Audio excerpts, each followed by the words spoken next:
Le président Sifa Hagertel, président de l'Université de Kéran, Monsieur Fabrice Rousseau, conseiller des coopérations et d'action culturelle, directeur de l'IFT, bienvenue parmi nous, monsieur, Madame Jihad Fouzaï, responsable des projets AUF Afrique du Nord, et mon cher professeur et ami, le directeur du département de français à la faculté des lettres et des sciences humaines de Kéran, professeur Dazarlaï.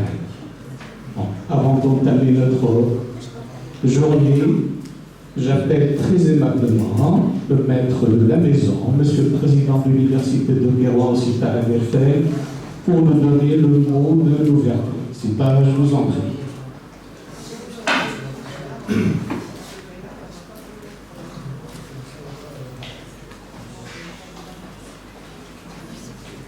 Merci beaucoup. Donc, heureux de vous accueillir ici parmi nous à l'Institut supérieur d'informatique et de gestion à Kérouan. Ça nous fait toujours l'honneur d'être l'Université de Kérouan, qu'elle soit l'organisatrice de cet événement dans sa 9e édition depuis 2016.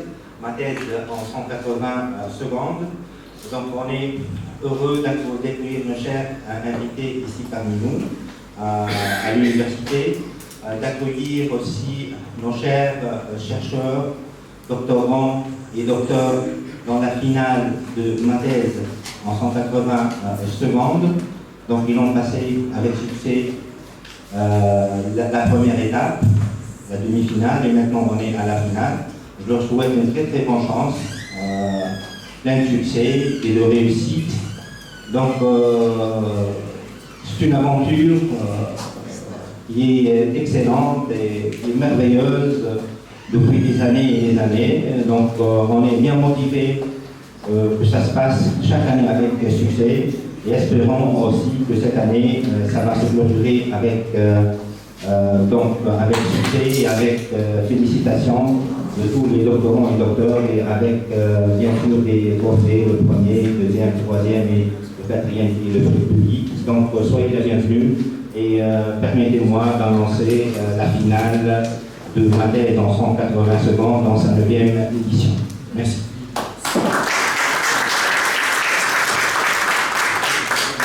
Merci, Monsieur le Président. Voilà, donc cette 9e édition démarre. Vous connaissez, j'espère tous, les règles du jeu. Ma thèse en 180 secondes, nous avons parmi nous des docteurs et des doctorants. Chacun d'eux, il va présenter sa thèse en 180 secondes, pas plus. Un langage fin avec quelques figures de style, etc. Ça, c'est aussi sur 6 points. Après la structuration de l'exposé, il faut certainement qu'il y ait une certaine méthodologie dans votre présentation, donc un travail qui est structuré. Et donc 6 fois 3, ça fait combien, mademoiselle? Ça fait 18, donc il manque 2 points. 2 points, c'est le petit coup de cœur, finalement. Quelle est l'impression que vous allez laisser sur les membres du jury? Donc ces 2 points vont être déterminants pour que vous ayez votre vainqueur. J'espère que les choses sont claires. Donc, sans plus tarder, je rappelle aussi, surtout les candidats, que je vais vous appeler un à un pour présenter vos thèses et vos projets de thèse. On attend de vous juste un signe de main pour que le compteur commence. Relax, vous êtes bien chez vous. Donc nous attendons de vous une excellente prestation et on souhaite bonne chance à tout le monde. Donc pour commencer, de l'Université de Tunis-Manaf, il y a un projet de thèse, l'influence. L'intitulé, c'est l'influence de la réalité augmentée sur l'expérience visiteur et les intentions comportementales dans le milieu culturel. Donc, un titre vraiment qui est intriguant, Personnellement, je suis très curieux pour comprendre au moins ce que vous voulez dire par cette réalité augmentée. Et pour ce faire, j'appelle Oumaïma Bumbark de l'Université de Tunis-Manar pour se joindre à nous. Bonne chance, Oumaïma. J'aurai besoin du micro en place. Ah, non, ça va. Ça marche, c'est bien.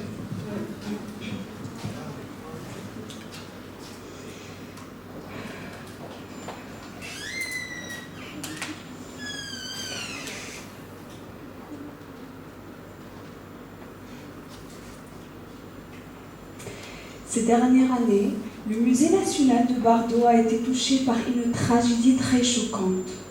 Souvenez-vous de l'attentat de 2015. Après cet attentat, le nombre de visiteurs est passé de 120 000 à seulement 18 000. Mais, et si nous pouvions changer cela? Et si nous pouvions transformer ce lieu avec la plus grande collection de mosaïques romains du monde en une expérience qui fait revenir les gens? C'est ici que ma thèse intervient. J'ai découvert une solution innovante pour faire revivre notre patrimoine culturel. La réalité augmentée. Imaginez utiliser votre téléphone portable, non pas pour passer du temps, mais pour voyager dans le temps. Grâce à la réalité augmentée, une simple visite peut être transformée en une aventure. Pour comprendre cette transformation, j'ai réalisé 2 études qualitatives en utilisant des entretiens en profondeur. J'ai discuté avec 11 experts. Parmi ces experts figurent des CEO des startups, des développeurs, des responsables du musée. J'ai aussi discuté avec 25 visiteurs du Musée national du Bardo. Après laisser ces visiteurs expérimenter une application en réalité augmentée qui s'appelle Musée Bardo A, j'ai collecté leurs réponses pour analyser immédiatement leur expérience. Les résultats ont montré que la réalité augmentée a un effet positif sur les intentions comportementales, telles que l'intention de réutiliser cette technologie, l'intention de revisiter les lieux et le bouche à oreille. Ma recherche montre finalement une vérité essentielle. La réalité augmentée est le pont entre le passé et le futur. Alors, embrassons la réalité augmentée non seulement comme une technologie, mais comme une force motrice qui sculpte notre patrimoine culturel avec une promesse infinie et une magie incontestable.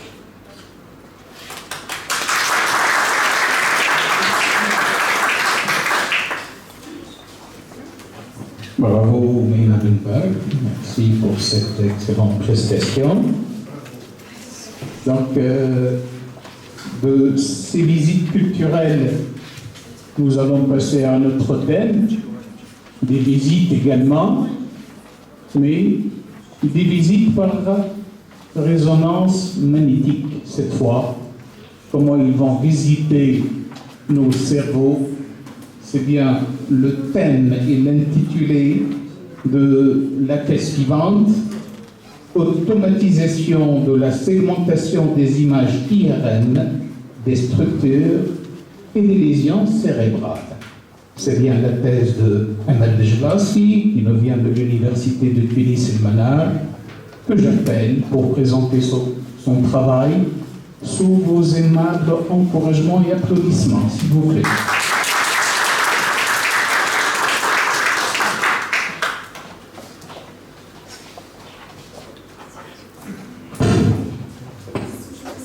Bonjour à tous. Savez-vous que Picasso était bipolaire? Je vais vous expliquer pourquoi je vais parler de ça. Quand j'étais encore petite, je rêvais d'être médecin. Avec des moyens excellents, j'étais à 2 pas d'y arriver. Mais un jour, tout a basculé. j'étais diagnostiquée bipolaire.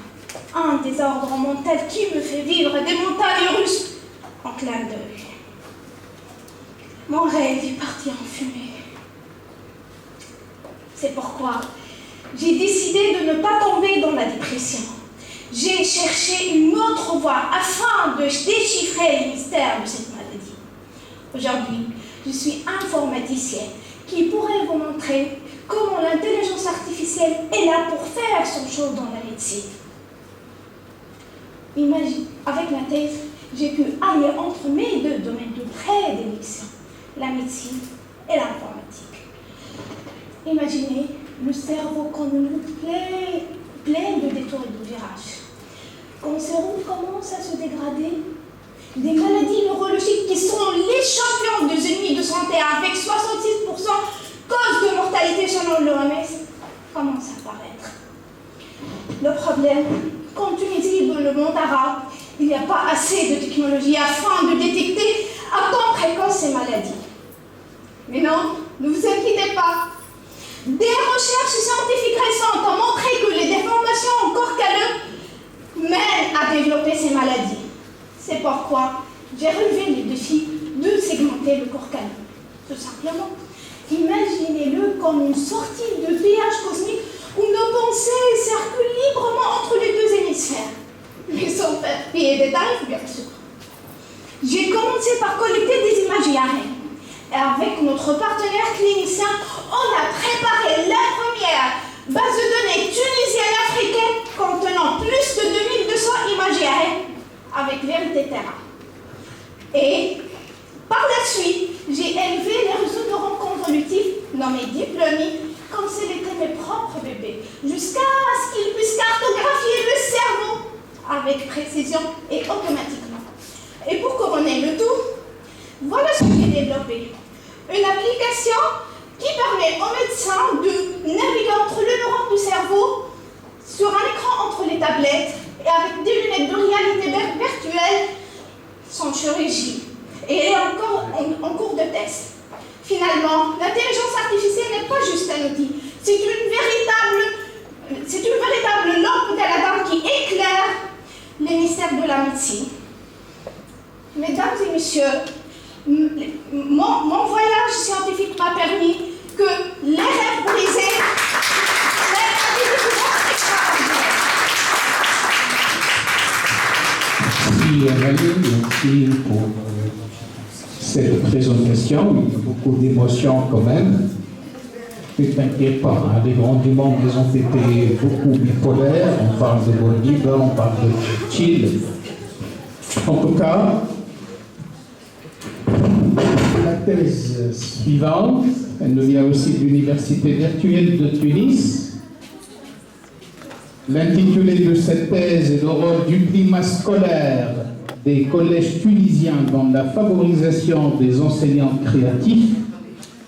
Ce rapport ô combien délicat entre enseignants, enseignés et les établissements scolaires, ça fait couler beaucoup d'encre aujourd'hui avec ce que nous vivons, ce que nous voyons de dérèglement dans nos établissements scolaires.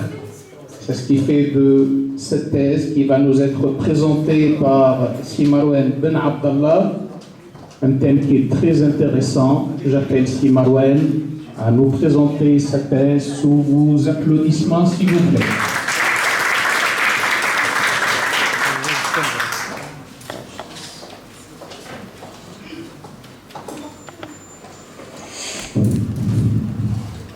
Nous vivons dans un monde VUCA, abréviation des termes français volatiles, incertains, complexes et ambigus. C'est le monde actuel de nos enfants et nous devons les préparer à ce monde en les dotant de compétences et d'aptitudes leur permettant de discerner les horizons et opportunités à venir. Cela sous-entend la promotion de leur flexibilité, leur ouverture au nouveau, ainsi que de faire face à l'imprévu avec courage. En d'autres termes, la promotion de leur créativité. Ce qui est intéressant, c'est qu'il est possible d'inculquer la créativité à nos enfants dans les écoles, car c'est une compétence éducable et enseignable. Et qui dit enseigner dit forcément Pédagogie. En effet, l'implémentation de toute pédagogie diffère d'un enseignant à un autre. La personnalité d'un enseignant détermine ses techniques d'enseignement. En termes de créativité, les pédagogies créatives ainsi que les curriculums se sont avérés insuffisants pour inculquer la créativité à nos enfants. L'enseignant lui-même doit être créatif, parce que c'est le modèle à suivre pour ses élèves. Car on enseigne plus ce que l'on est que ce que l'on enseigne. L'enseignant créatif est un enseignant qui repense différemment l'acte d'apprentissage. Il est essentiel, il est primordial pour la créativité, mais l'environnement l'est également. Car la créativité ne se produit pas dans le néant. Néanmoins, la littérature nous révèle qu'un même environnement scolaire peut être perçu comme étant propice à la créativité pour un enseignant A, mais pas pour un enseignant B. Parce que le terme perception est subjectif à la créativité et critique en même temps. C'est pour cela que dans ma thèse, je me suis intéressé à la favorisation des enseignants créatifs via le climat scolaire, et non pas l'environnement scolaire. Le climat scolaire étant l'ensemble des perceptions subjectives de l'environnement scolaire, de ce qu'il est et de ce qui s'y produit. Pour ce faire, j'ai échantillonné aléatoirement plus que 800 enseignants, à partir de 62 collèges, à raison de 13 enseignants par collège, afin de déterminer l'équipe enseignante la plus créative de toutes les équipes enseignantes de la ville de Tunis. Suite à cela, j'ai analysé qualitativement le climat scolaire du collège comportant cette équipe enseignante créative, afin de déterminer les dimensions favorables à la créativité. Quelles sont ces dimensions? Il s'agit des relations interpersonnelles, de l'enseignement-apprentissage, ainsi que de l'aspect sécuritaire. Désormais, il est possible de transférer ces résultats aux différents collèges, afin de démocratiser la créativité. Ainsi, nous pouvons vraiment préparer nos enfants à ce monde volatile, incertain, complexe et ambigu. Merci. Merci. Bravo, Marouane Ben Abdallah, pour cette excellente prestation. Et merci de nous avoir rappelé cette belle maxime de Jean Jaurès: on n'enseigne point ce que l'on sait, on enseigne et on ne peut enseigner que ce que l'on est. Merci encore une fois. Donc pour la thèse suivante aussi, elle vient de l'Université de Tunis. Je ne vais pas m'aventurer cette fois pour expliquer quoi que ce soit ou pour anticiper quoi que ce soit. Je vais juste me contenter de lire l'intitulé de cette thèse: Synthèse et caractérisation structurale, morphologique et électrochimique des alliages hydrurables utilisés comme anode dans les accumulateurs nickel-hydrure. Je vous assure que la lecture de l'intitulé n'a pas été pour moi du tout facile. Alors, très aimablement, j'appelle Imen Karoud à nous éclairer sur cette thèse, sur ce sujet, sous vos aimables applaudissements, s'il vous plaît.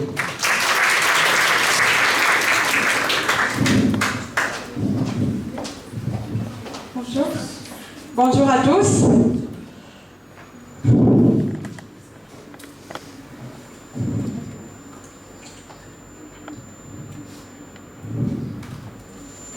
Il vous est arrivé de trouver la charge à courte charge alors que vous faisiez un long voyage. Il vous est arrivé de trouver sur le chargeur de votre ordinateur avant la présentation d'un exposé oral. Nous vivons tout ce genre de situation au quotidien, car la batterie joue un rôle essentiel dans notre vie quotidienne, que ce soit pour alimenter nos smartphones, nos ordinateurs portables, nos véhicules électriques et hybrides, ou même pour stocker l'énergie. Imaginez un monde où nos smartphones restent chargés plus longtemps, où nos véhicules parcourent des distances encore plus grandes. Ce monde devient possible grâce à l'évolution constante de la batterie. Au cœur de cette révolution énergétique se trouve la batterie nickel-métal-hydrure. Son fonctionnement est basé sur l'absorption et la désorption de l'hydrogène, ce qui traduit par la charge et la décharge de la batterie. Elle est caractérisée par une énergie élevée et son impact environnemental positif. Malgré ces avantages, elle présente un défi. Un défi au terme de sa durée de vie. Ce qui soulève une question cruciale. Comment pouvons-nous améliorer sa durée de vie? La solution est liée directement à l'amélioration de son électrode négative, ainsi le développement des matériaux qui constituent cette électrode. Ces matériaux ont la propriété de réagir spontanément avec l'hydrogène. Qui ont la propriété de réagir spontanément avec l'hydrogène pour former les alliages hydrurables. C'est précisément là que ma recherche intervient. En se basant sur une étude bibliographique, notre choix se concentre sur les alliages à base de calcium et de lantane. Pour les synthétiser, nous avons utilisé la méthode de broyage mécanique et nous sommes passés à l'étude structurale, morphologique et électrochimique. Premièrement, l'étude structurale montre qu'il n'y a pas des impuretés pour l'alliage à base de calcium.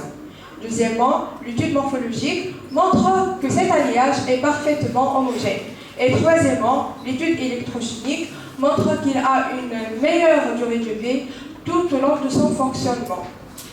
Donc, pour synthétiser, l'alliage à base de calcium a une longue durée de vie et une excellente réversibilité d'absorption, ce qui en fait un bon candidat pour le stockage d'hydrogène et pour une longue durée de vie de nos batteries.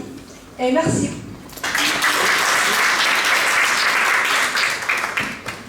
Merci, Mme Pelaoud. Merci de nous avoir éclairé aussi sur son long titre avec toutes les complexités scientifiques qu'il contient.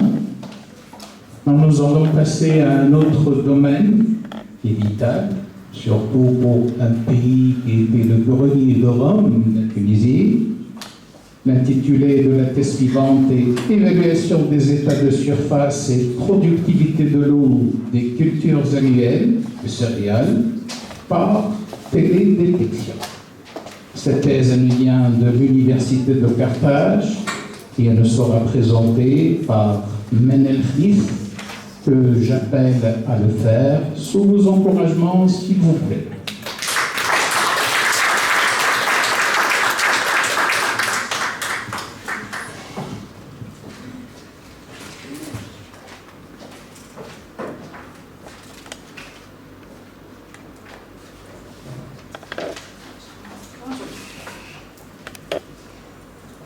J'ai une mauvaise nouvelle à vous annoncer. Je suis désolée de commencer par une note aussi grave. Nous sommes confrontés à des sécheresses récurrentes, avec des températures dépassant les 50 degrés. Ces températures extrêmes menacent sérieusement nos ressources, surtout nos ressources hydriques, qui sont déjà très limitées. Êtes-vous conscient de cette situation? Ces températures extrêmes vraiment nous menacent. Que pouvons-nous faire? Quelles solutions avons-nous approuvées pour faire face à ces défis? Peut-on vraiment laisser toute la responsabilité à l'État de trouver des solutions? C'est aussi aux chercheurs de trouver des solutions. Et c'est de ce contexte que s'inscrit ma thèse. Mon projet de recherche vise à développer un modèle prédictif des céréales, tel que le blé et l'orge, en intégrant des indices de sécheresse. Ce modèle est crucial, non seulement pour anticiper les déficits de production, mais aussi pour optimiser la gestion de nos ressources hydriques. De régions semi-arides ont été sélectionnées, Quirón en Tunisie et Lleida en Catalogne, Espagne. Dans une première phase, un modèle de classification automatique des occupations agricoles a été développé pour Quirón afin d'extraire les emplois-durs céréalières. Ce modèle a montré des résultats significatifs dès la fin du mois de février, 3 mois avant la récolte, et a ensuite été validé sur des données couvrant la période de 2010-2011 à 2021-2022. Et par la suite, dans un second volet, des indices de sécheresse ont été calculés en se basant sur des données satellitaires, en tenant compte de l'état végétatif et hydrique des plantes, de l'état hydrique des sols et de la température. Une analyse de leur impact et de leur corrélation avec les rendements céréaliers a été réalisée pour les 2 régions étudiées. Les résultats nous ont permis d'identifier les indices et les périodes clés pour prédire précisément les rendements. et les périodes critiques pour l'irrigation. Ces indices ont été ensuite intégrés dans des modèles de machine learning pour faire une estimation précoce du rendement. Des résultats intéressants ont été trouvés 3 mois dans la récolte. Ces résultats sont très promoteurs pour la prise de décisions stratégiques, notamment en cas d'importation de céréales. Et par la suite, en exploitant ces derniers résultats, qui sont spécialisés au niveau de la parcelle, un calcul de la quantité d'eau consommée durant le cycle végétatif des céréales sera calculé pour faire une spécialisation de la productivité de l'eau et d'améliorer la gestion de nos ressources hydriques. Ainsi, ma thèse se résume en 2 mots, céréales et eau. Qui dit céréales, dit sécurité alimentaire, et qui dit eau, dit sécurité hydrique. Ensemble, on est besoin d'interagir. Merci, Madame Flick. Merci pour cette manifestation. Merci de nous avoir fait peur quand même contre la gravité de ce dérèglement climatique. Mais il fallait vraiment le faire. Donc ainsi prend fin les travaux du premier groupe. Nous allons passer à la présentation des travaux du second groupe. Donc, pour commencer, nous allons parler cette fois des études expérimentales et numériques du comportement mécanique de l'alliage d'aluminium aéronautique sous chargement cyclique. Je ne vous cache pas aussi l'aspect scientifique de la thèse est bien clair. Cette thèse qui nous vient de l'université de Tunis Manal me sera présentée par M. Ayman Khima, que j'appelle sous vos applaudissements.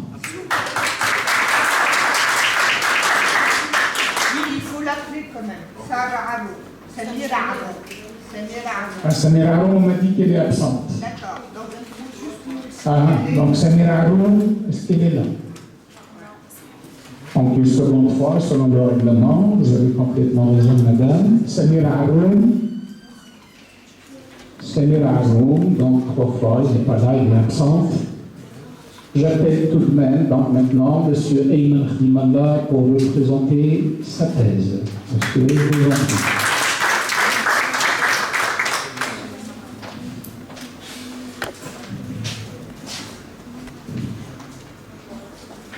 Bonjour, bienvenue dans le monde où chaque décision compte, où chaque minute de recherche peut sauver des vies. Aujourd'hui, je vais vous l'amener dans l'univers fascinant de l'industrie aéronautique, en vous dévoilant l'un des super-héros de cette industrie, l'alliage d'aluminium 20-24-351. Savez-vous que chaque fois que vous prenez l'avion, vous voyagez à une vitesse qui dépasse les 900 km par heure, dans un type orbitable qui soumet à des forces incroyablement grandes? Savez-vous ce qui permet à votre avion de rester dans l'air? Vous l'avez deviné? Oui? C'est grâce à des matériaux incroyablement résistants. Cependant, lorsque ces matériaux subissent des forces répétées, ils peuvent se fatiguer et se fesser. En effet, le premier crash d'avion qui est dû au phénomène de fatigue est celui de l'avion de ligne britannique connu sous le nom Afinan Comet, en 1954. Et récemment, en 2022, un Boeing 737 a causé plus de 131 victimes à cause de fissures au niveau du fuselage.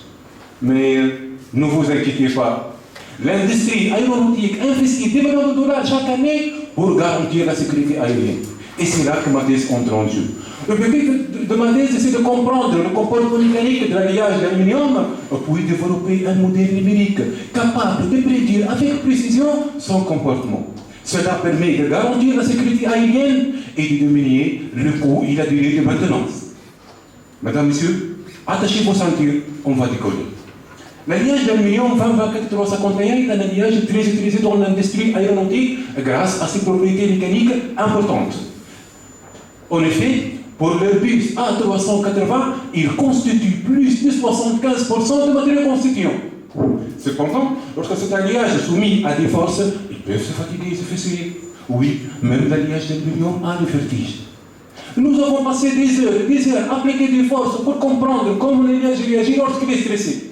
Et laissez-moi vous dire comment l'alliage a été plus stressé que certains d'entre nous ici aujourd'hui.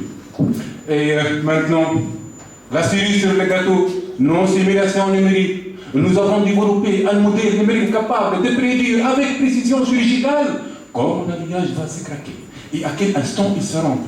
C'est plus qu'un voyant que prédire votre vie amoureuse. C'est cool, non? Donc la prochaine fois que vous prenez un avion, souvenez-vous de notre super-héros. Il a le pouvoir plus que Batman et Iron Man réunis ensemble.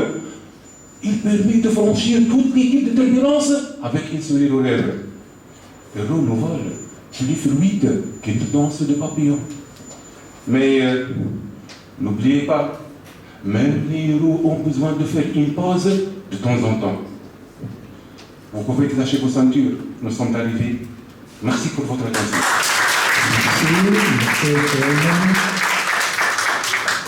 Merci pour ce voyage que vous nous avez offert. Donc, la thèse suivante, elle vient également de l'Université de Carthage. Elle a pour titre « Potentialité en géomatériaux utiles du Paléocène dans le bassin de Gafsa et leurs utilisations industrielles ».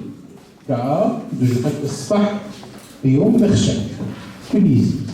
Cette thèse sera présentée par Khadija Marloufi, que j'appelle sous vos encouragements, s'il vous plaît.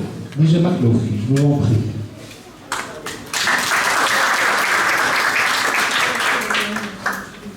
Khadija Marloufi.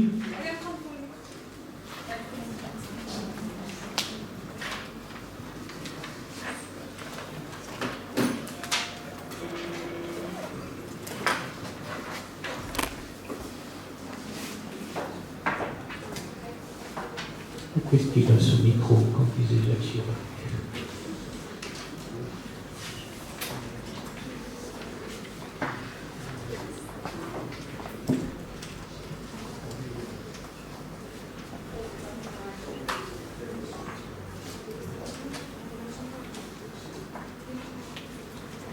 Khadija Marloufi, vous êtes en train de chauffer l'appareil ou quoi?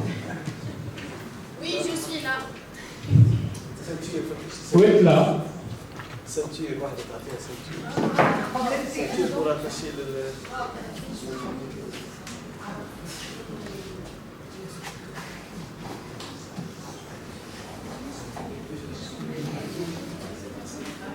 يعطيك صندوق خديجة.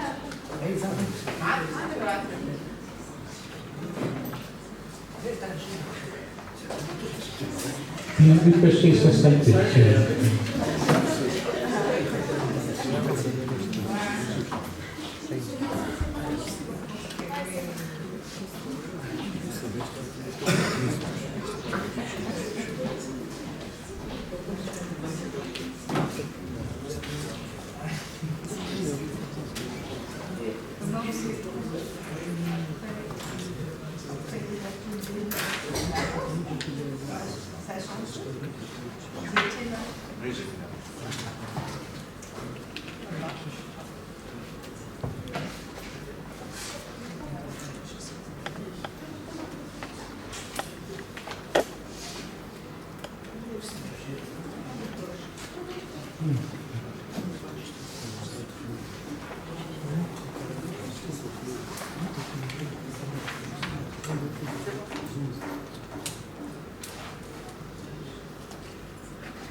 Alors, enfin. Alors, Khadija Marloufi, on dit que les bons gens se font attendre. Trouvez-le. Avec bonne chance. Bonjour à tous.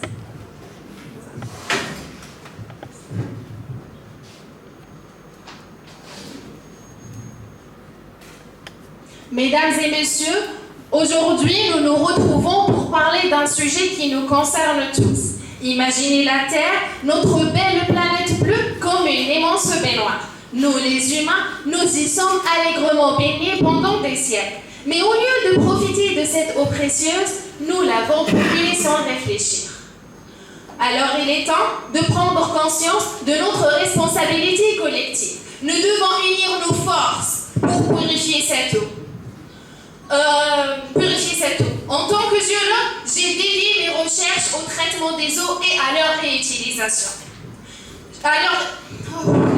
J'ai dédié mes recherches au traitement des eaux et à leur réutilisation. Aujourd'hui, je vous propose une solution simple, une solution qui se cache sous les pieds. Allez, je vous donne des indices. La vie elle-même est née de cette substance. On peut tout construire avec elle. Des maisons, des pots et des sculptures. Vous avez deviné de quoi je parle? Oui, c'est l'argile. L'argile et l'eau, c'est une histoire d'amour qui dure depuis des millénaires. Ces deux éléments sont inséparables, un peu comme Roméo et Juliette. L'argile a besoin de l'eau pour rester souple et l'eau a besoin de l'argile pour rester propre et utile. L'argile, sans eau, elle se dessèche et se fissure, un peu comme notre peau quand on oublie de mettre de la crème hydratante. C'est pourquoi je suis devenue le trait d'union garantissant la continuité de ce couple bien magique. J'ai décidé de transformer cette terre en membrane céramique à base d'argile, c'est-à-dire des filtres magiques capables de filtrer l'eau usée et de la rendre aussi propre et réutilisable. J'ai passé des jours au laboratoire à la façon d'un psychologue face à un patient complexe. J'ai analysé l'argile, broyé et cuite à haute température, un peu comme une recette de gâteau, mais beaucoup plus technique. Une fois mes membranes prêtes, je l'ai soumise à un examen rigoureux, un véritable entretien d'embauche. Et devinez quoi? Elles ont été à la hauteur et elles ont retenu 90% de polluants. Donc voilà mon idée, utiliser l'argile pour résoudre nos problèmes d'eau. Ensemble, nous pouvons contribuer à un environnement propre et durable. Merci. Merci Khadija Bakloufi pour cette présentation.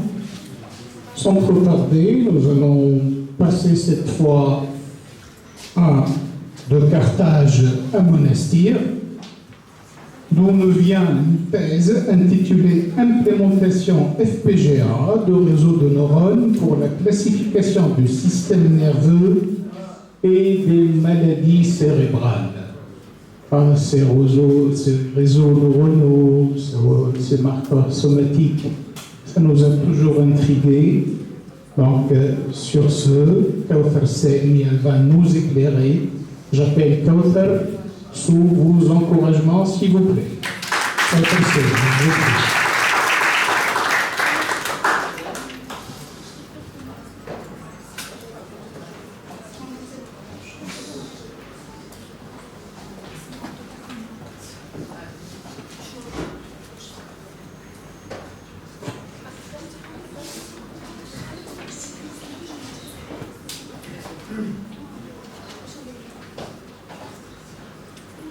Bonjour à tous.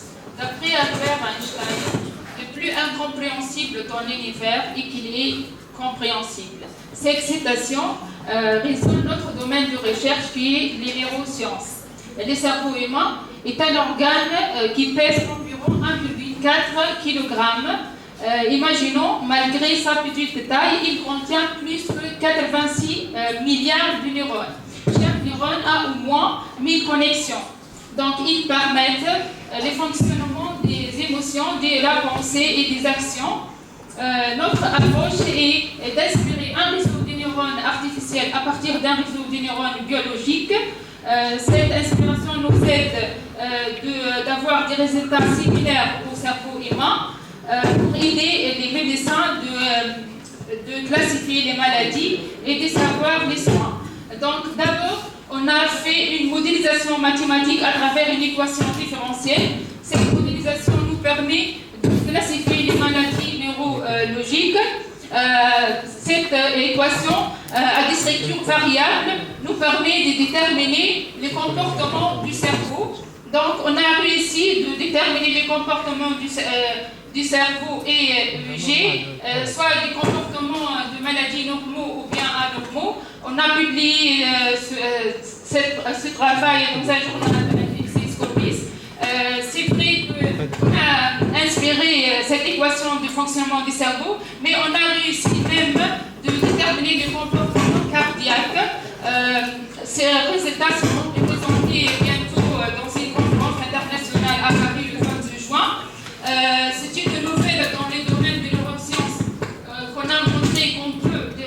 remplacer tout un réseau de neurones par un seul neurone à plusieurs dendrites. Imaginons qu'on utilise seulement 3 neurones pour déterminer le comportement cardiaque et un neurone à 7 dendrites pour classifier les maladies neurologiques. Puis ensuite, on a intégré des circuits électriques pour déterminer des maladies complexes comme les crises cardiaques et surtout pour déterminer les maladies d'Alzheimer et d'autisme. On a utilisé des circuits électriques qui déterminent les signaux chaotiques. On a même publié 3 articles sur le comportement chaotique. Puis on a combiné cette équation avec les circuits électriques pour implémenter une carte FPGA. Cette carte est une carte programmable qui fonctionne en temps réel et aide les médecins à savoir les maladies et bien déterminer les soins. Voilà, on va finir par une question. Est-ce qu'on peut même générer un certain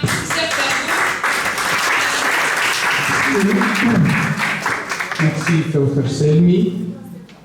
Donc, pas loin de ces connexions neuronales, il y a une façon, aujourd'hui, avec toutes ces intelligences artificielles et ces réseaux sociaux, de programmer nos connexions neuronales sans que nous en soyons conscients. C'est bien ce que va nous démontrer relativement la thèse suivante, qui nous vient cette fois de l'université de Sfax, qui a pour titre « Publicité et interactivité communautaire sur les réseaux sociaux, cas des adeptes de grandes firmes internationales ».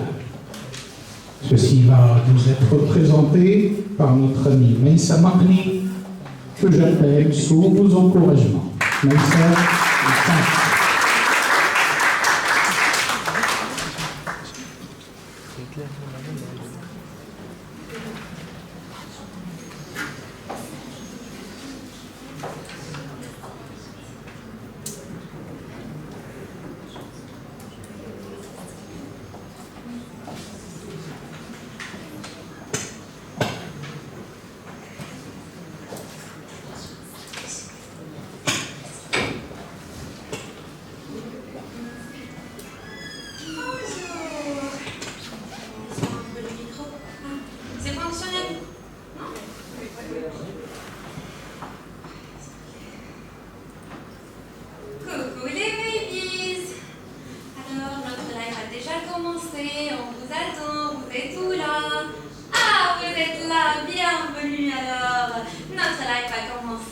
Aujourd'hui, malheureusement, pas de collaboration ni de code promo. Par contre, je vais aborder un sujet qui vous concerne, communauté. Alors, on est parmi vous m'a demandé pourquoi les annonceurs font recours à nous, les Instagrammeurs, pour leur pub. Et bien, aujourd'hui, permettez-moi de vous répondre et de vous dévoiler notre petit secret. Oui, on a le privilège de vous cibler facilement grâce aux infos qu'on a sur vous. Oui, malheureusement. Par contre, ainsi, votre relation avec les Instagrammeurs, les designers et les entreprises est vraiment douteuse et complexe. Ce qui fait chaque désordre qui affecte le choix de contenu ou le choix des ambassadeurs de marque va évidemment affecter vos expériences publicitaires. Selon vous, comment peut-on orienter la communauté interactive à travers les réseaux grâce à un design collaboratif et intelligent? Prenons ça sous un autre angle. C'est vrai que la notoriété sur les réseaux est très attractive et séduisante. Malheureusement, c'est pas du tout mon truc. Par contre, ce que je viens d'aborder est l'un de mes très grands soucis depuis 3 ans, depuis que j'ai commencé ma thèse. Et là, j'ai moins de 3 minutes pour vous parler d'un sujet lié à cette problématique. C'est beaucoup moins de la durée d'une story Insta, mais je vais faire de mon mieux. L'évolution significative de la publicité ces derniers temps a engendré des nouvelles dynamiques dans la relation Instagrammeur, designer, entreprise. Comme à titre d'exemple, l'avènement de l'image publicitaire virale, ce que je viens de mentionner tout à l'heure, coucou les babies. Et bien ma thèse se penche sur cette révolution publicitaire digitale grâce à une vraie plongée, une observation de données, une méthodologie mixte et une analyse psychologique, sociologique et sémiotique à des images prises des campagnes publicitaires diffusées sur Instagram. Nous aurons ainsi un bon aperçu sur la façon dont les publicitaires manipulent notre façon de consommation. Pardon, monsieur, l'objectif est bien évidemment, merci, ça sera de pouvoir créer de nouvelles stratégies publicitaires concrètes. Madame, pardon? Pourquoi c'est crucial? Merci. Bien évidemment, ça va orienter les Instagrammeurs dans ce gros bazar d'Instagram.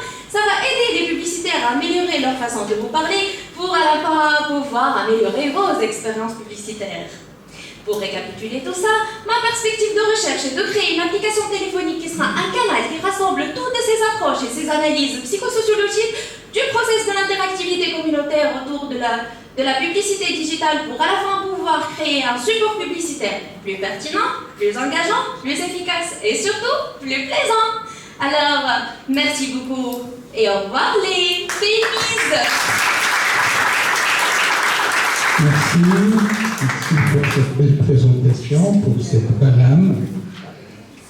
Le sujet est vraiment très intéressant également. Donc, avec Maïssa Makli, nous avons clôturé les travaux du second groupe. Maintenant, nous allons entamer les présentations afférentes au troisième groupe.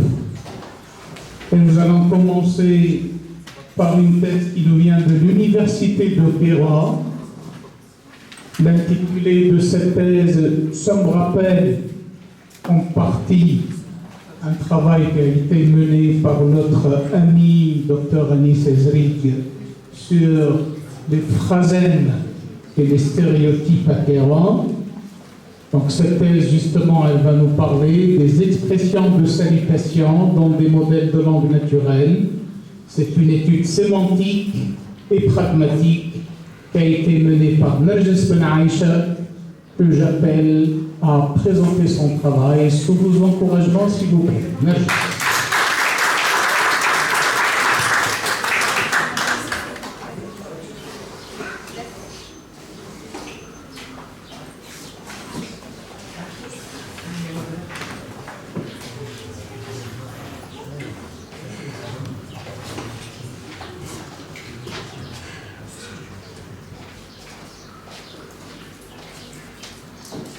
Bonjour, good morning, guten Morgen, speh al-khir. Et si j'ai contenu, je vais consommer mes 3 minutes, voire plus.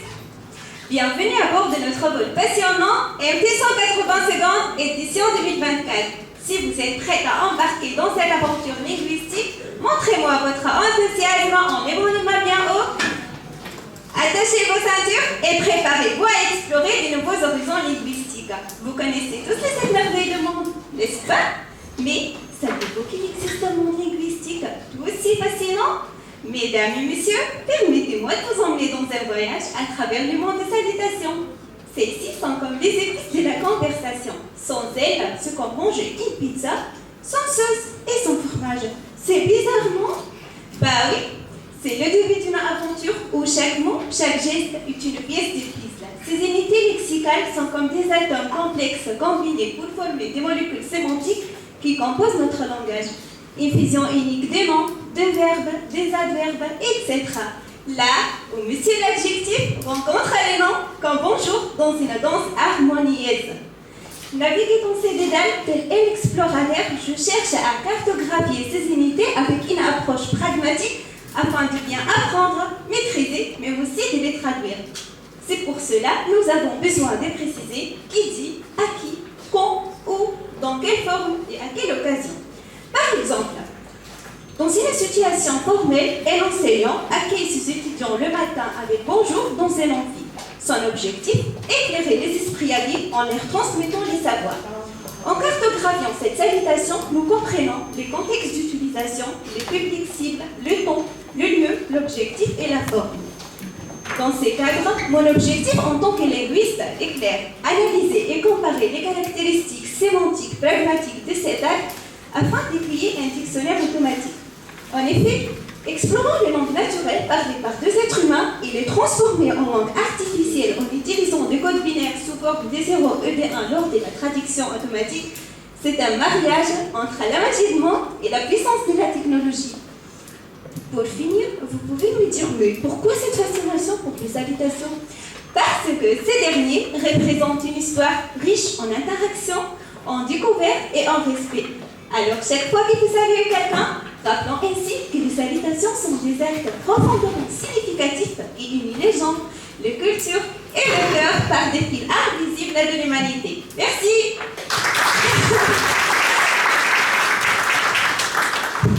Merci Merges pour cette belle présentation. Ces salutations et ces expressions, Eric Orsena les prend même pour des êtres vivants.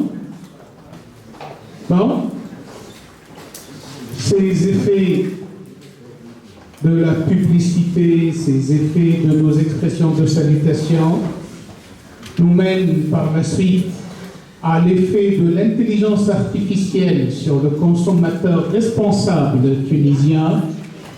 Ainsi, l'intitulé de la pièce suivante, qui nous vient de l'université de la Manouba, qui nous sera présentée par Friel Chouchel, que j'appelle sous vos applaudissements, messieurs dames. Friel Chouchel.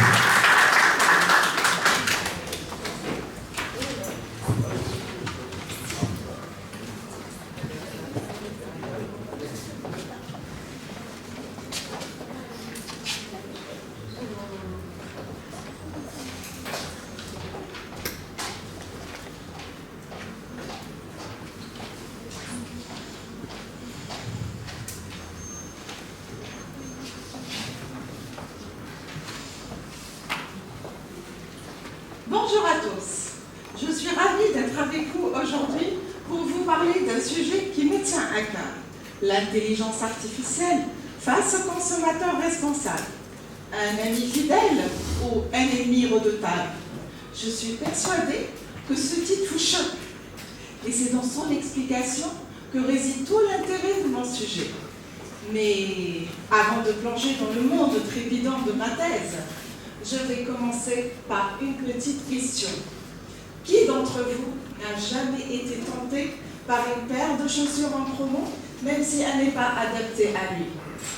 Je vois des gens sourire dans le public. Avouez, on l'a tous déjà fait. Et c'est là, mesdames et messieurs, que l'intelligence artificielle, l'IA pour les intimes, entre en jeu. Cette technologie qui révolutionne notre monde et qui parle d'elle partout dans ce monde touche également notre quotidien tunisien, et en particulier notre manière de consommer éthique et responsable. Quand vous faites vos courses, vous cherchez des produits responsables, vous recevez des recommandations personnalisées. Et bien, c'est l'IA qui opère en coulisses pour vous filer un coup de main pour des achats plus responsables et plus éthiques. Ma thèse va explorer comment cette technologie peut révolutionner notre monde et surtout notre Tunisie. Et pourquoi est-ce important pour nous, les Tunisiens, de l'adopter? Ne vous inquiétez pas, je vais tout vous expliquer. Pendant 2 ans, mesdames et messieurs, pendant 2 ans, j'étais comme Sherlock Holmes. J'étais passionnée par ce super assistant personnalisé qui analyse nos préférences, nos habitudes, mais en plus, il nous donne de l'aide pour chercher les produits répondant à nos valeurs. Pour ce faire, j'ai fait une enquête empirique en 2 phases. J'ai fait un questionnaire auprès de 500 consommateurs tunisiens. Et pour analyser ces réponses, j'ai utilisé des modèles mathématiques, des méthodes statistiques. Et ensuite, résultat, 80% des consommateurs ont déclaré que l'IA leur donne des idées pour consommer responsable. En l'occurrence, 70% ont dit être incités par les produits responsables recommandés par l'IA. En conclusion, mesdames et messieurs, ma thèse est un cocktail explosif entre IA et comportement responsable.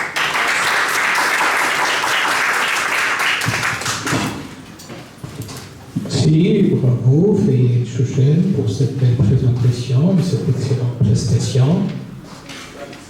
Nous allons par la suite passer à une autre thèse qui nous vient de l'université de Kérouan, encore cette fois. C'est une étude biochimique et génétique de la variété autochtone Chemleli, plantée dans différentes régions tunisiennes. Pour vous en douter, nous allons parler, si je ne me trompe, de la variété d'olivier, Chemleli, qu'on appelle communément ici à Téhéran Chemleli Serh. Cette thèse elle va nous être présentée par Nada Barhoumi, que j'appelle vivement sous vos encouragements, messieurs dames.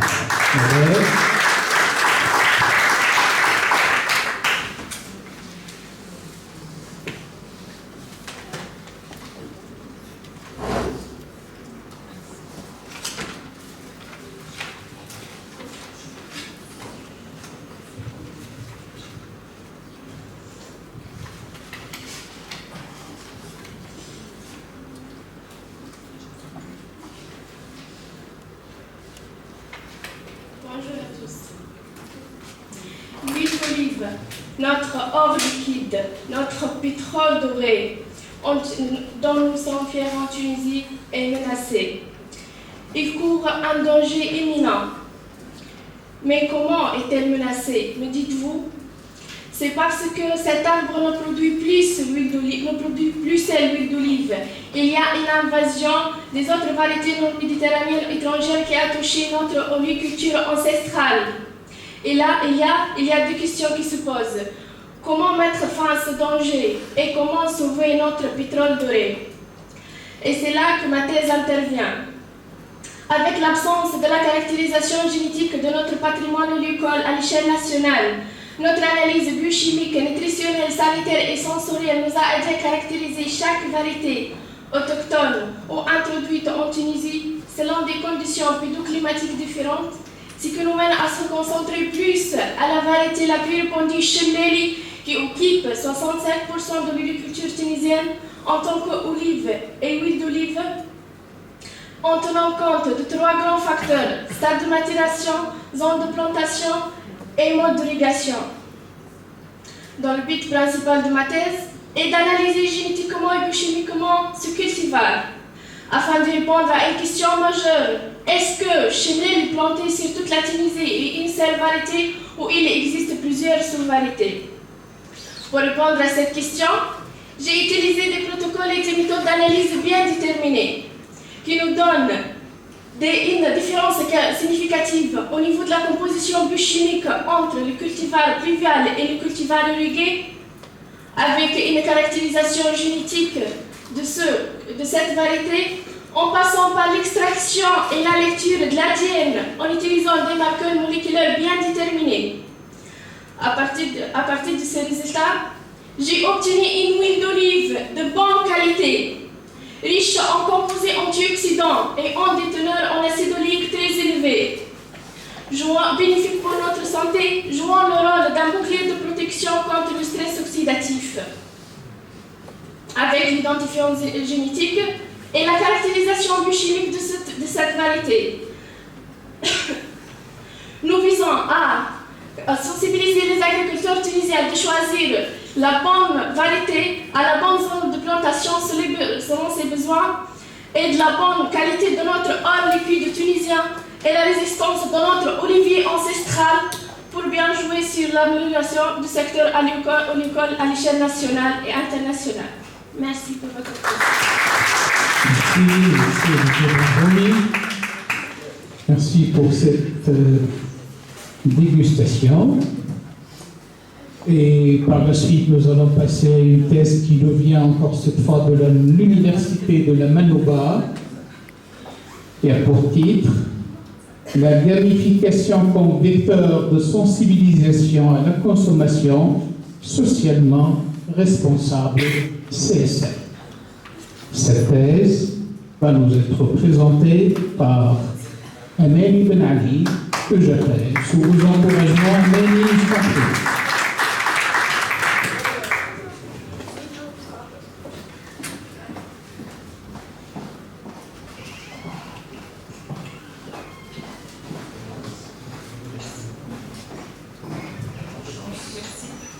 Bonjour à toutes et à tous. Qui parmi nous n'a jamais joué à un jeu sur son téléphone portable? Montrez vos mains. Tiens, 1, 2, et le reste. Alors, vous faites partie des 3 milliards de joueurs dans le monde. Et si nous pouvions utiliser notre passion pour les jeux pour encourager à la consommation responsable. Est-il possible? Et c'est là que j'interviens. Imaginons-nous tous dans un supermarché, un panier à la main, prêt à faire vos courses. Mais ce n'est pas un panier ordinaire, c'est un panier intelligent. Oui, vous avez bien entendu, un panier intelligent. Ce panier a le pouvoir de transformer nos achats en un véritable jeu. Et comment? Grâce à la gamification. La gamification, c'est l'utilisation des mécanismes de jeu dans un contexte non-jeu. C'est comme si vous jouez à Super Mario, mais au lieu de sauter sur des champignons, vous allez choisir des produits responsables. Plus vous choisissez des produits responsables, et plus vous gagnez des points. Mais ce n'est pas tout. Si vous atteignez un certain nombre de points, votre panier lance la chanson de la victoire. Les autres clients vous regardent. Certains rient, d'autres applaudissent. Vous vous sentez un peu gêné, mais tout de même fier. Vous êtes un champion de la consommation responsable. Mais qu'est-ce que la consommation responsable? C'est tout simplement le fait de se préoccuper des causes et des conséquences de vos achats. Je vous donne un exemple simple. Vous êtes dans votre café préféré, prêt à commander, et vous avez deux options. Un gobelet réutilisable et un montre jetable. Le gobelet jetable vous chuchote. Moi, je suis léger et pratique. Je finirai ma vie en décorant vos océans. Le gobelet réutilisable vous sourit.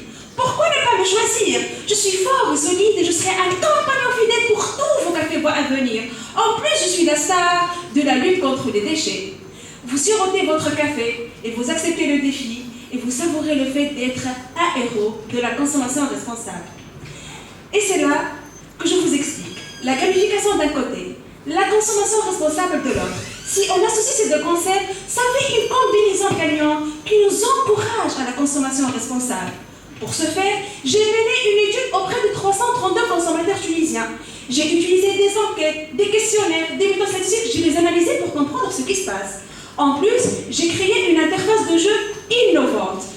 J'ai simulé le réel pour accéder à leur ressenti.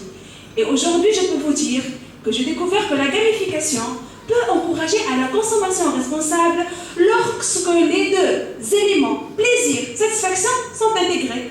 En gros, plus l'expérience est ludique et engageante, plus le consommateur sont motivés à choisir des produits responsables. Alors, levons tous nos manettes virtuelles et nos bouteilles de plastique réutilisables pour un toast de la gamification et de la consommation responsable.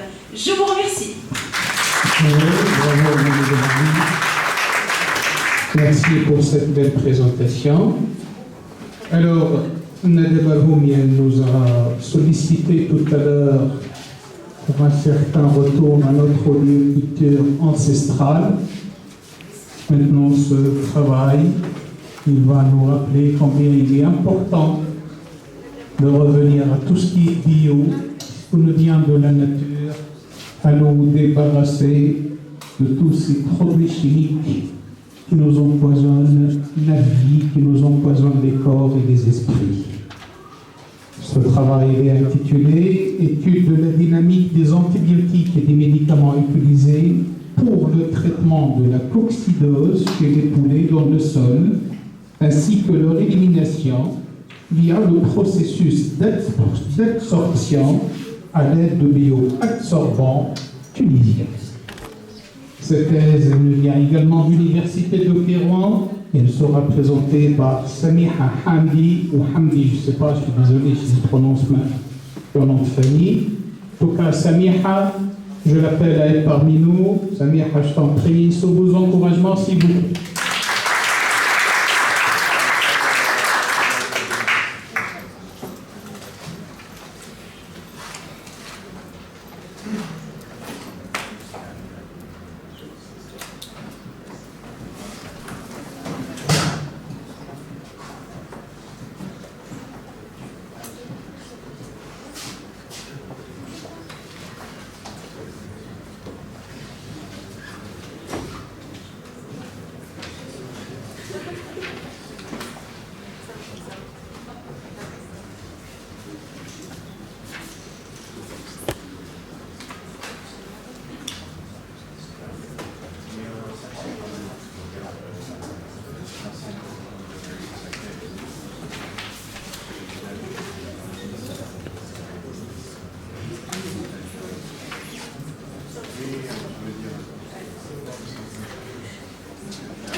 vous avez étudié. Alors là, vous m'emballez des messages d'SMS, textos, d'appels et de mails. Et tout de suite, j'enfile ma cape et je mets ma ceinture du Sénat et je serai en battement pour vous garder en bonne santé. Mais Mais vous devez me laisser le choix d'attaquer mes cibles, les bactéries, non? Ou bien vous. Ne pensez-vous pas quand je serai en battement, je pourrais choisir mes cibles, non? Non? Quand je serai en battement, je pourrais choisir les cibles, non? Désolée, mais je suis on ne fait pas le compte à rebours, continuez. C'est continuer.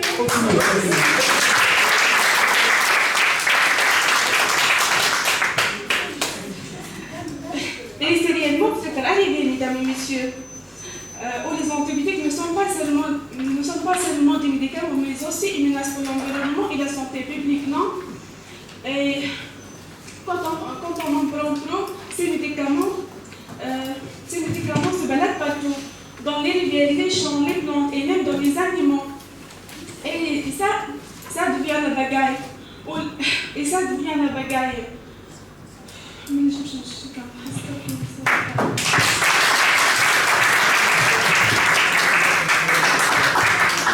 D'accord, merci Samir Hatoudmen. Désolé pour cette panique inutile, mais bon. En tout cas, c'est avec Samiha que nous avons terminé les présentations d'aujourd'hui. Nous avons été ravis par toute cette énergie qui a occupé nos chers candidats. C'était agréable à suivre, même s'il y a eu quelques cas de panique, il y a eu beaucoup de joie, il y a eu beaucoup d'enthousiasme.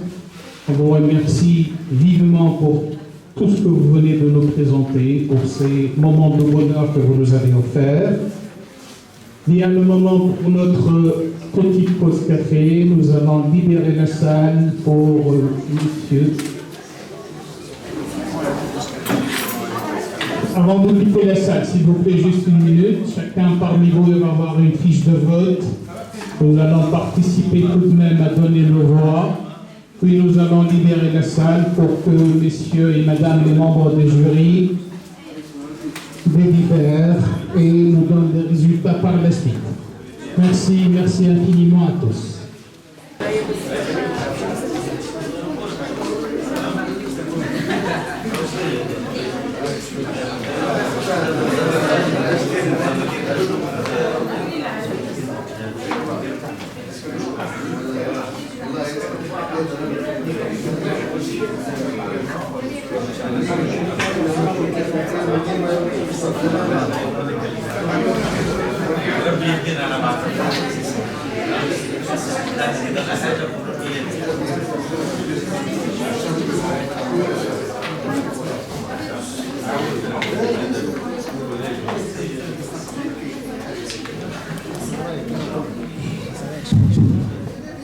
Bien.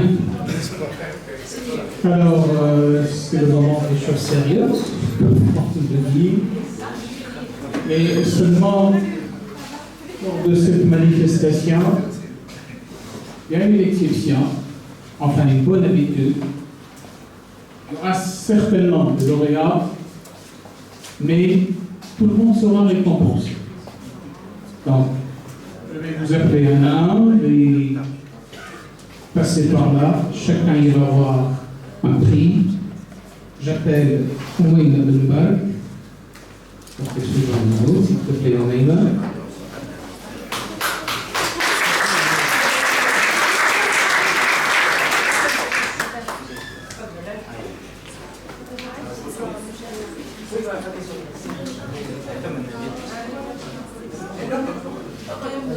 Bien, j'appelle Aman Jbassi.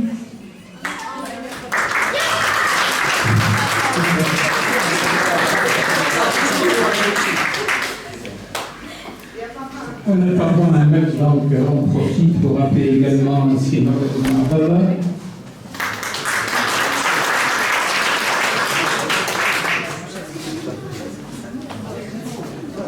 Imen Feraoud.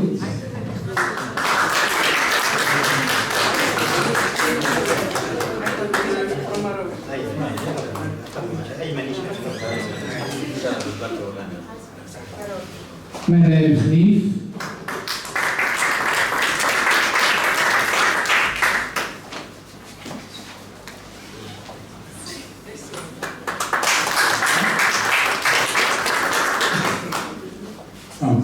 Samir Aroum n'est pas parmi nous, malheureusement. On appelle ici Ayman Khdimallah.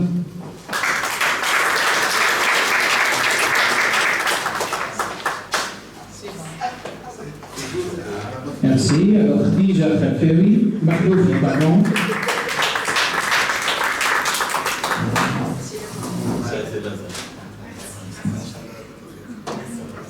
Bravo, Khadija. Awthar Sami.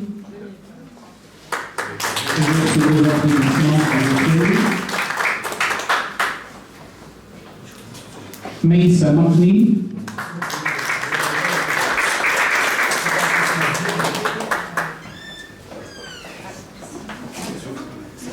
Narjis Ben Aisha.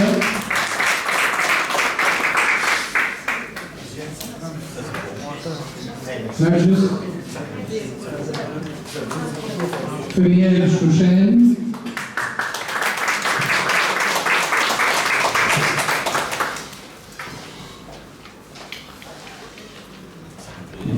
Alors, Nader Barhoumi.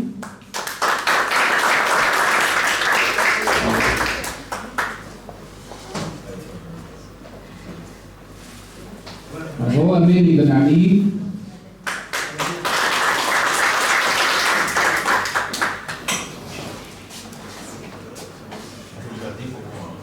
Et pour terminer en beauté, Sami Ahmed.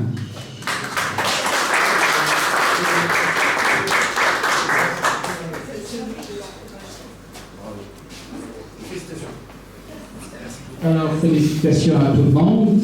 Maintenant, je cède le micro à Monsieur le Président de l'Université de Téhéran pour annoncer les lauréats.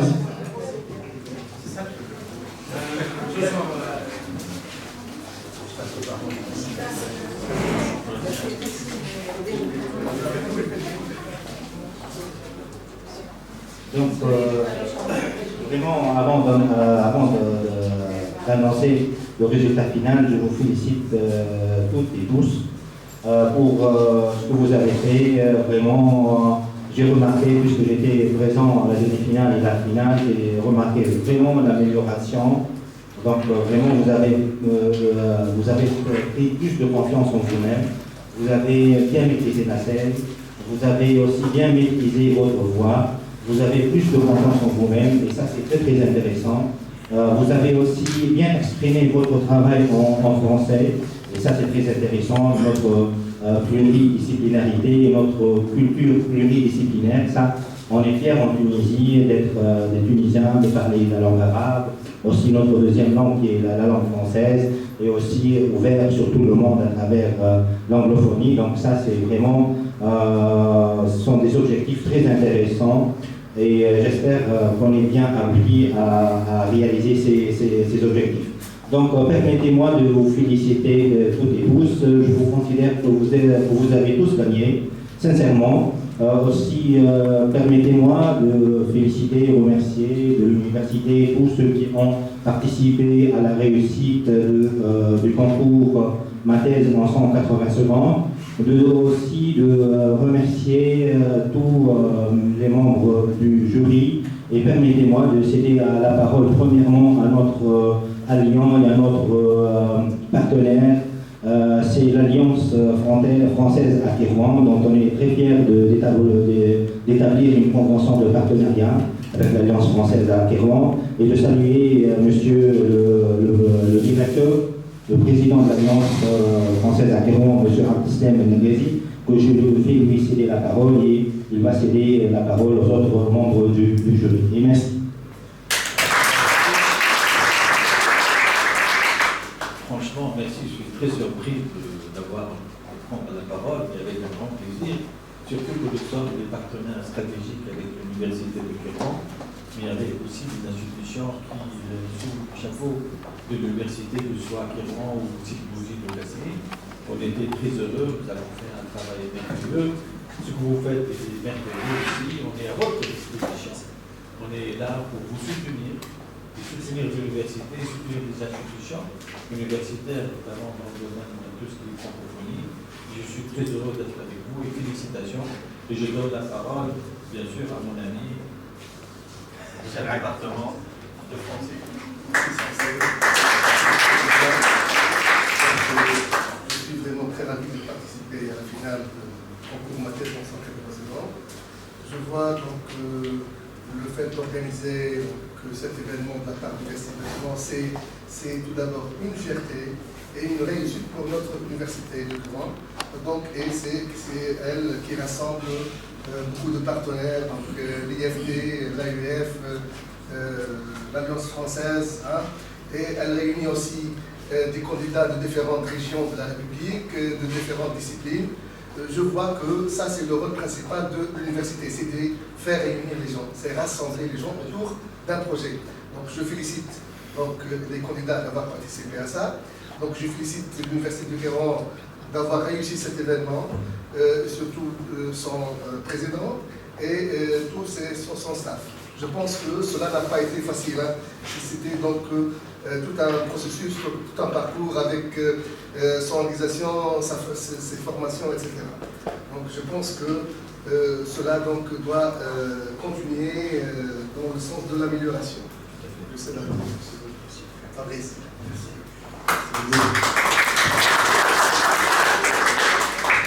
Bon, évidemment, je suis très heureux, Monsieur le Président, que l'Université de Kéran et toutes vos équipes soient mobilisées pour ce concours qui est absolument remarquable. Je remercie tous les personnels, le français, les partenaires locaux comme le président Nagasi, mais aussi évidemment l'Agence universitaire de la francophonie qui partout sur Terre organise ce concours. Il y aura une finale en Côte d'Ivoire en quelques mois, mais les remerciements les plus importants sont pour vous. C'est vous qui avez travaillé dessus.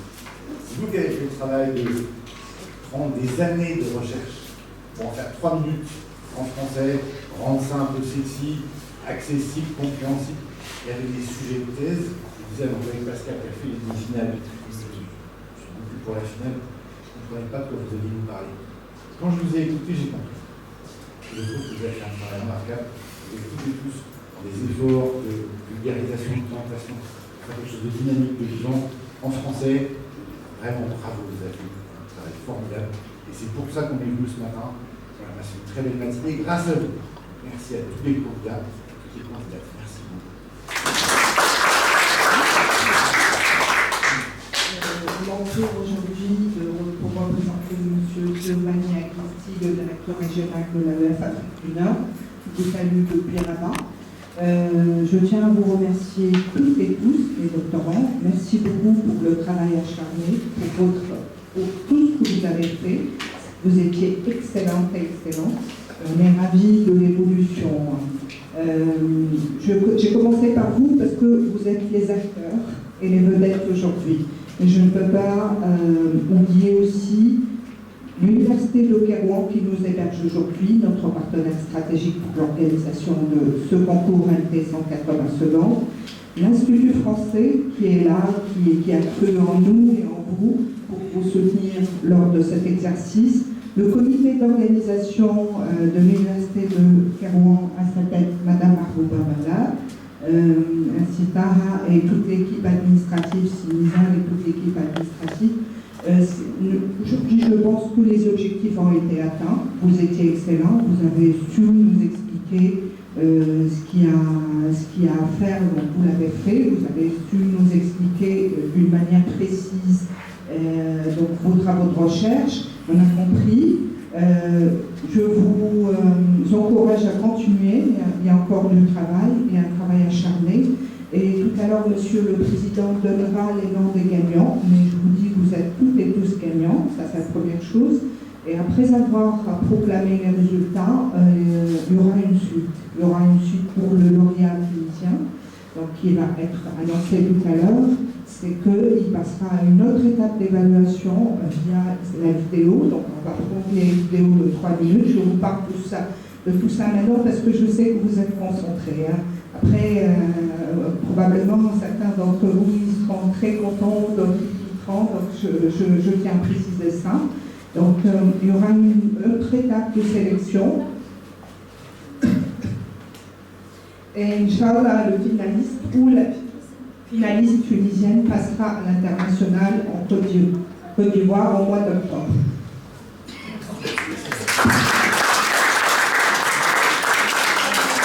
Je m'arrête là, je passe le... Merci beaucoup Madame Jihel, merci de l'AEL, merci de l'IFT, merci du Centre de l'éducation universitaire, merci pour tous les participants à la réussite de cette manifestation très intéressante, Mathèse en 180 secondes. Et maintenant, permettez-moi de vous annoncer, je vais commencer par la bleue ou la troisième, c'est Ameni Benali.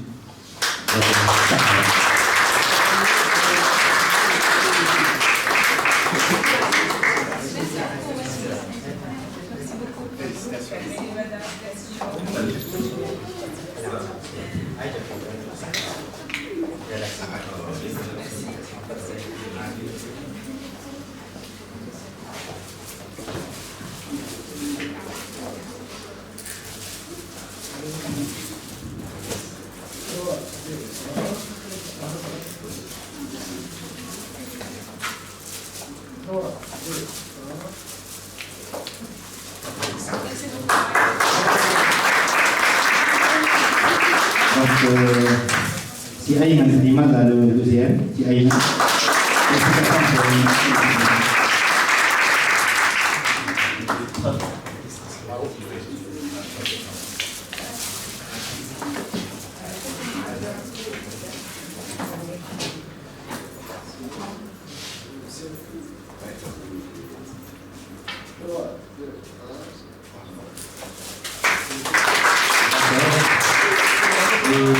La première, c'est Maïssa Mahmoud.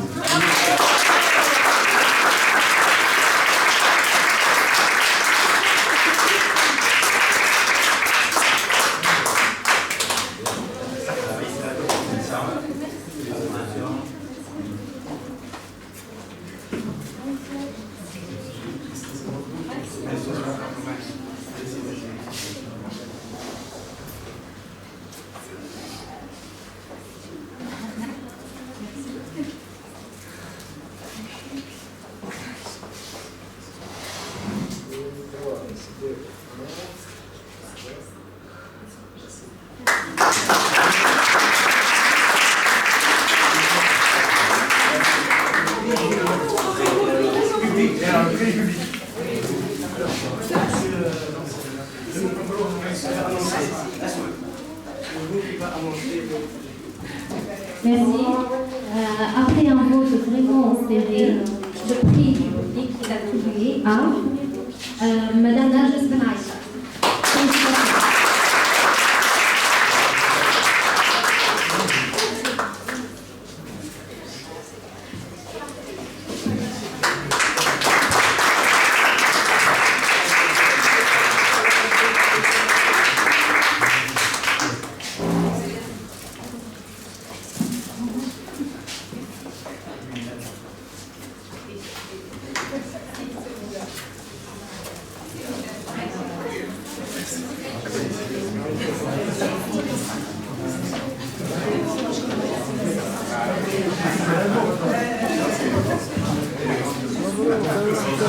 Si vous m'avez compris, je vous remercie.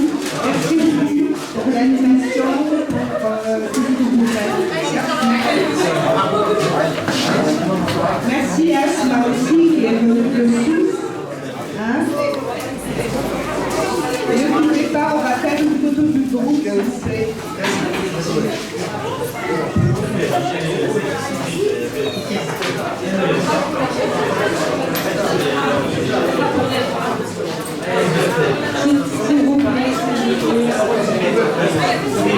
On invite tous les candidats pour faire une photo de groupe. Merci.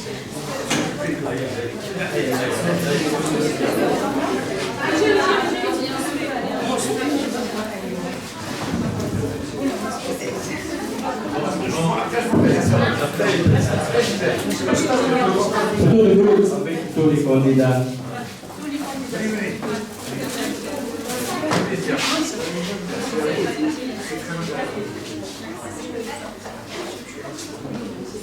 التشجيع والتحفيز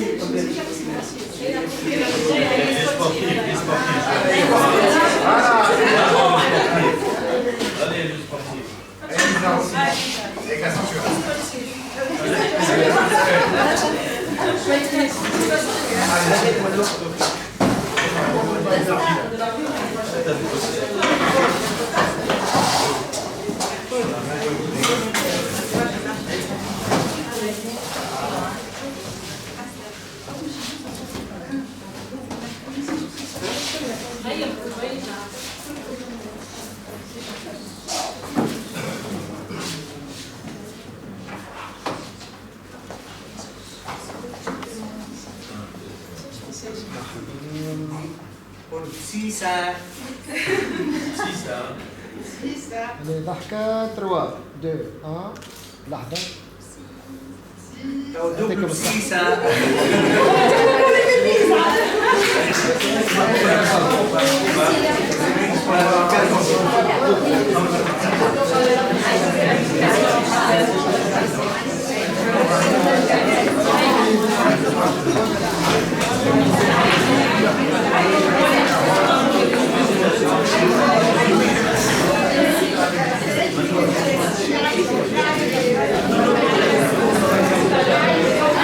S'il vous plaît, les candidats sont invités à faire le déjeuner dans un restaurant qui n'est pas